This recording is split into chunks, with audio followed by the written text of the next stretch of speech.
In February 1949, the chief of Horsham CID inadvertently strolled into John George Haig's death workshop when he broke down the door of a tiny brick structure.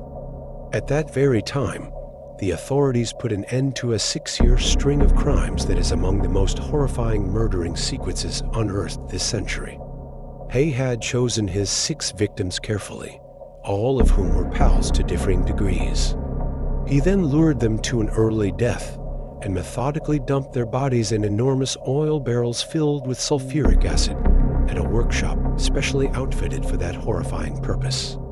John Haigh grew up in the West Riding of Yorkshire village of Outwood after being born in Stamford, Lincolnshire. His parents were Plymouth Brethren, a conservative Protestant denomination, members John Robert Haigh, an engineer, and Emily Hudson, his wife. He was raised as an only child. Haigh subsequently stated that throughout his early years, he experienced recurrent religious dreams. He studied the piano at home and became quite skilled at it.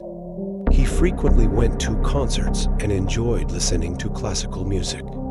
Haigh won a scholarship to Queen Elizabeth Grammar School, Wakefield, then to Wakefield Cathedral. After school, he was apprenticed to a firm of motor engineers. After a year, he left that job and took jobs in insurance and advertising.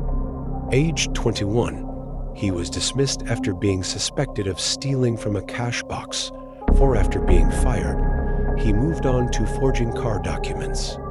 Haigh married Beatrice Betty Hammer, then 23 years old, on July 6, 1934.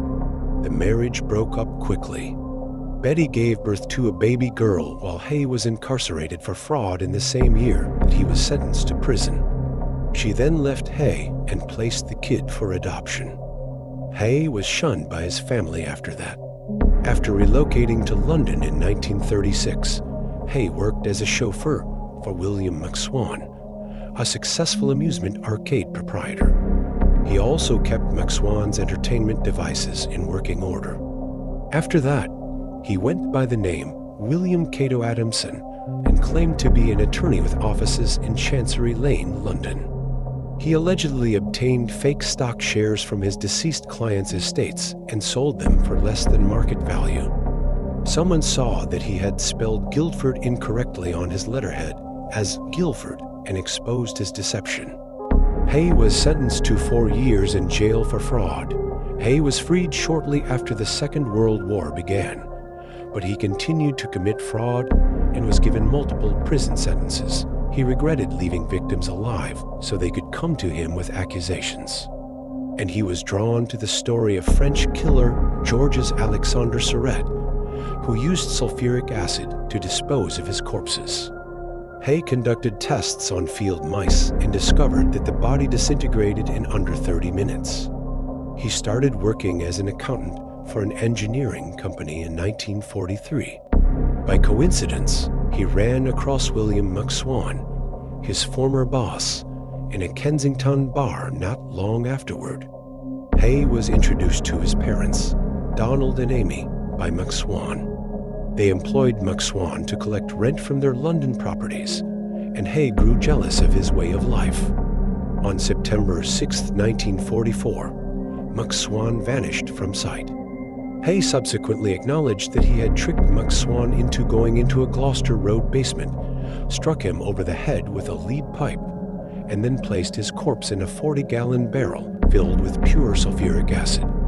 After observing that McSwan's corpse had mostly disintegrated after 2 days, Haigh dumped the drum into a manhole.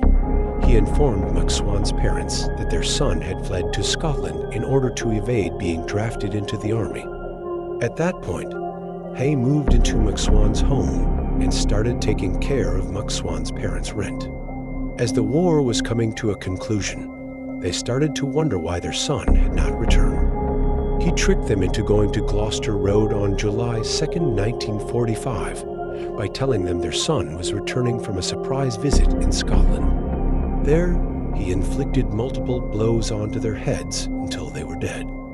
Haigh then moved into the Onslow Court Hotel in Kensington after stealing McSwan's pension checks and selling his parents' houses for about $8,000. He was getting low on cash by 1947. In an attempt to get out of his financial bind, he tracked down and murdered Archibald Henderson and his wife Rose. Rose had invited him to the Hendersons' apartment to play the piano for their housewarming party after he had pretended to be interested in a house they were selling. Haigh intended to use Archibald Henderson's pistol in his upcoming crime, so he stole it while he was at the apartment.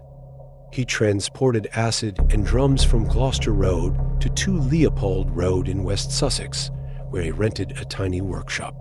He drove Archibald Henderson to his workshop on February 12, 1948, under the guise of showing him a new idea. Haigh used the pistol to shoot Henderson in the head when they got there.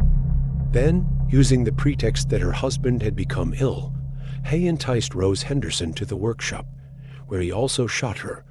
He took a counterfeit letter bearing the Hendersons' signatures, disposed of their bodies in acid-filled oil drums, and sold everything they owned for $8,000, keeping only their dog and car. Olive Deacon, a wealthy widow of solicitor and a fellow guest at the Onslow Court Hotel, was Haigh's next and final victim. Haigh introduced himself to Olive as an engineer at that point, and she shared with him a concept she had for artificial fingernails. On February 18, 1949, he invited her to the Leopold Road workshop.